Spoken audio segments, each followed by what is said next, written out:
High viewer, আসসালামু আলাইকুম। নতুন আরেকটি ভিডিও নিয়ে আপনাদের সামনে হাজির হয়েছি। কিছুদিন আগে আমি একটি ভিডিও প্রকাশ করেছিলাম একদিনে মুরগির বাচ্চা কিভাবে বড় করতে হয় খাঁচার ভিতরে। তো 6টা মুরগির বাচ্চা নিয়ে আমি শুরু করেছিলাম। তো 6টি সুস্থ মুরগির বাচ্চা এখন আস্তে আস্তে মুরগিতে পরিণত হয়েছে। এই মুরগিগুলোর বয়স এখন 1.5 মাস। তো 1.5 মাসে মাশাআল্লাহ সবাই তাদের দোয়ায় সুস্থ আছে এখন পর্যন্ত। তো খাঁচার ভিতরে কীভাবে মুরগি পালন করতে সফলভাবে সেটাই আপনাদের ভিডিওর মাধ্যমে দেখানোর চেষ্টা করছি। এইভাবেই আপনারা ঘরের ভিতরে খাঁচার মধ্যে মুরগি পালন করতে পারবেন, কিন্তু কিছু নিয়মকানুন আছে। মুরগিগুলো সুস্থ রাখতে হলে আপনাকে সবসময় পরিষ্কার পরিচ্ছন্ন রাখতে হবে খাঁচাটা।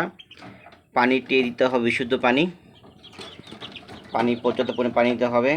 খাবার ফিড খাওয়াচ্ছে এখন, ভালো মানের ফিড খাওয়াবেন, তাহলে মুরগির বাচ্চাগুলো ধীরে ধীরে মুরগিতে পরিণত হবে।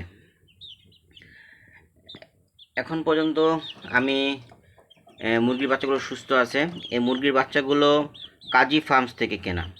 তো আপনারা চেষ্টা করবেন ভালো মানের ভালো জাতের মুরগির বাচ্চা কেনার। তো এখানে আবার লাইটের ব্যবস্থা করেছি, লাল লাইট দিয়ে তাপমাত্রা ঠিকঠাক রাখতে হয় সবসময়, না হলে মুরগি অসুস্থ হওয়ার সম্ভাবনা থাকে বেশি। একবার ঠান্ডা লেগে গেলে এই মুরগির বাচ্চা কখনো ঠান্ডা ছাড়ে না। দেখুন মুরগির বাচ্চাগুলো কত সুন্দর দেখতে।